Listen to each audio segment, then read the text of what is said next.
My next guest is one of the newest members to the UFC lightweight division after earning a contract at Dana White's Contender Series with a perfectly timed knee in the very first round. And of course, it is MarQuel Mederos on the show. MarQuel, how are you, sir? Good. How you doing?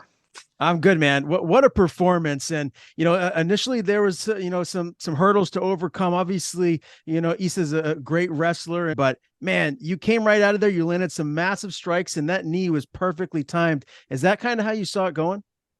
No, I don't know if that's exactly how I saw it going, but it was crazy. So me, my coach Mark and my professor Busy are in the back, and we watched Hocha just knee Bencourt and knocked him out, right? So when he knocks him out, they're like, "Oh, we're going in 5 minutes." So I'm pacing. I'm like, "All right, I'm getting ready. I'm getting hyped up."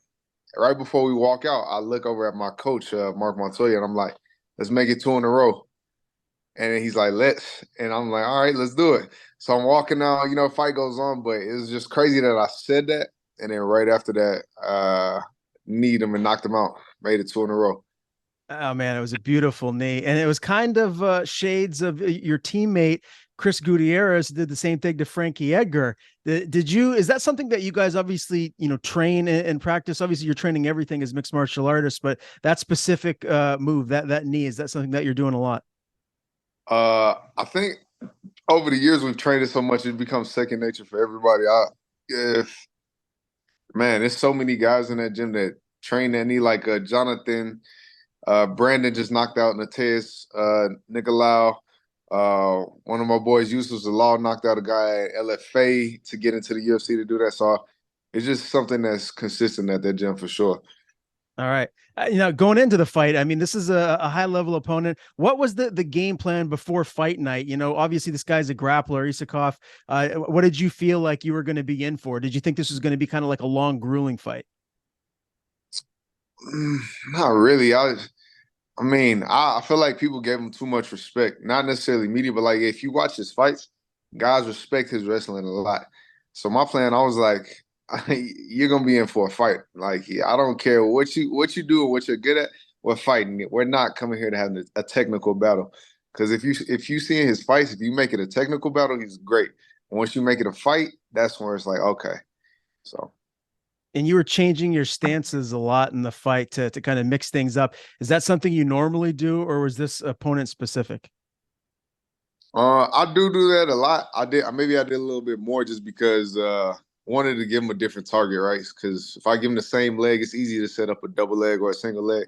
But if I'm constantly switching that stance, now he has to almost plan his shot, which he did, and then I can catch it and do what I do. And you landed some vicious leg kicks, man. Could you tell that you were really starting to kind of wear him down as that first round went on? Yeah, when he started switching stances, I was like, yeah, I know what that means.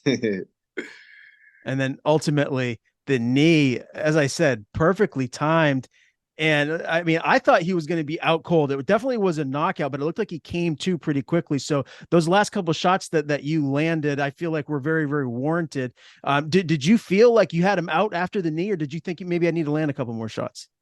It was weird. The shit was almost in like a slow motion. So when I need him, it was like a little pause in the air.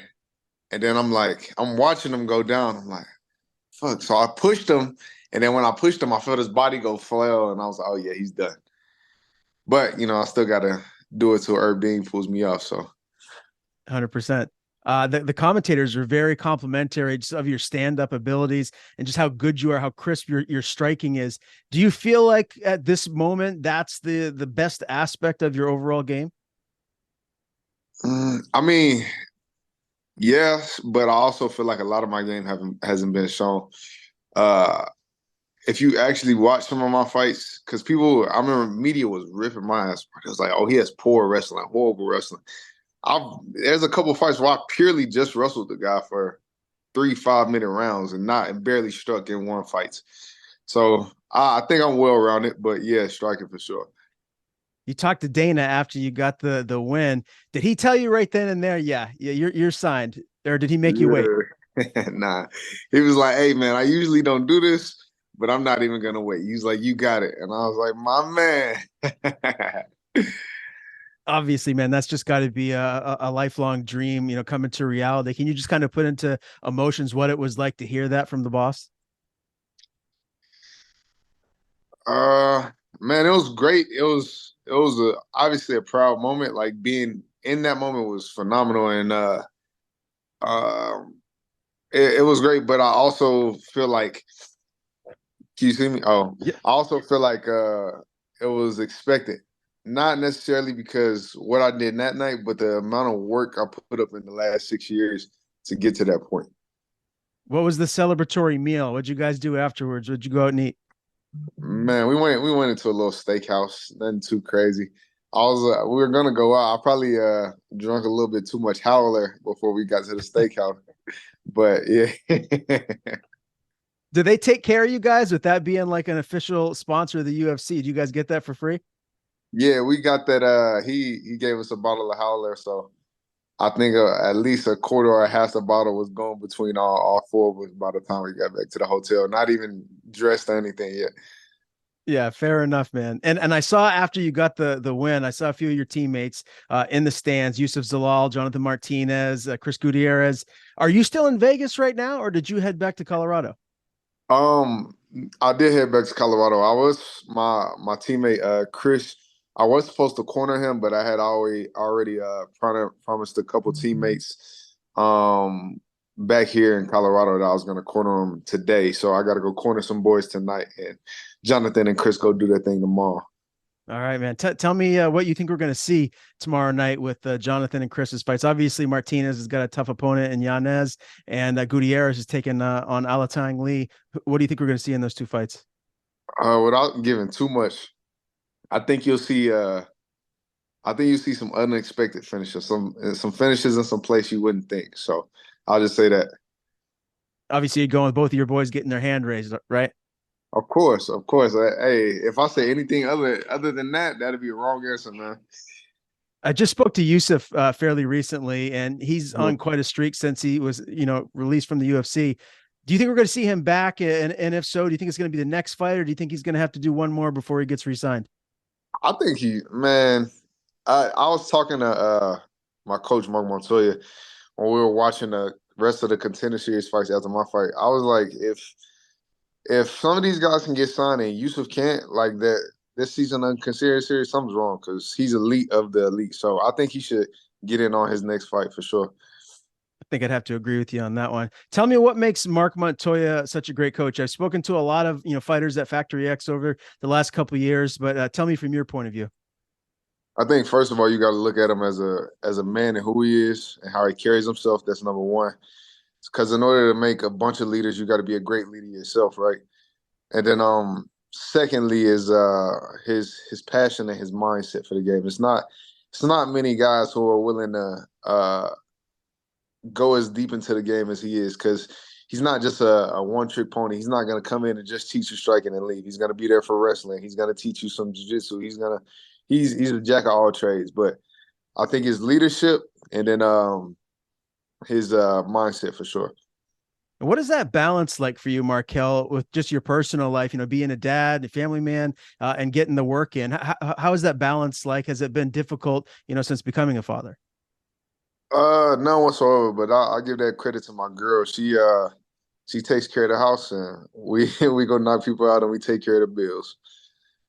And as I said, one of the newest members to the UFC lightweight roster. When you look at the division, obviously it goes without being said, this is one of the most stacked divisions that there is. There's just killers top to bottom, even outside of the top 15. How do you think you fit in your skill set? Where do you think you'll be a year or two from now? A year or two from now, we'll be getting close to the top. I think a lot of times people ask these questions, and I can give you a lofty answer, but I'd rather just show you. If you pay attention over these next year or two, I promise you I'll be at the top.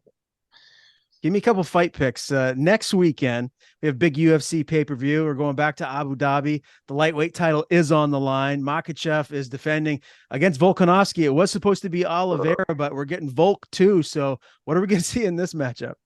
Man, I don't know. It's I want to go for Volk, right, the underdog, but that team that AKA and Khabib and all the boys are built around Islam. I think he's just ready for this camp. I'll just has to go Islam just based off. He's already ready for the fight. But if I'm picking with my heart, I'm picking with Volkanovski. And Oliveira would have to get the next shot as long as he's healthy. Do you think he can reclaim the belt, or is this going to be a situation where Makhachev is going to be the champion for a little while? You know what? It's weird because I think Makhachev might even win this fight and go play 70 because Kobe and Leon. I think genuinely that's what's gonna happen, and then he might come back down. But I think Oliveira can win it for sure. But I don't think he'll have a shot anytime soon. Colby Leon is in December. Do you think we're going to see a new champ? Is Colby going to wrestle him to death and get the win, or do you think Leon could retain? Man, Leon's wrestling is underrated. He took down Kamaru Usman, which I think Kobe only did once in two fights with Kamaru Usman. And he held him. That was the thing. I think Leon Edwards is going to take that. To be honest, You mentioned I think he's Usman. super underrated. Yeah, You think? Say that one more time. I said I feel like Leon Edwards is super underrated. Okay. Yeah, I would have to agree, man. He's definitely, his trajectory just keeps going up and up. You mentioned Usman, so let me just ask you one more. He's taking on Chimaev. He's stepping in short notice to replace Costa. What I mean, I'm just so excited for that fight. Both of these guys are dogs. Who's your winner there? Shit, I don't know. I'm a fan just like you, man. I'm just tuning in on that one. That one I have no clue. I have no clue.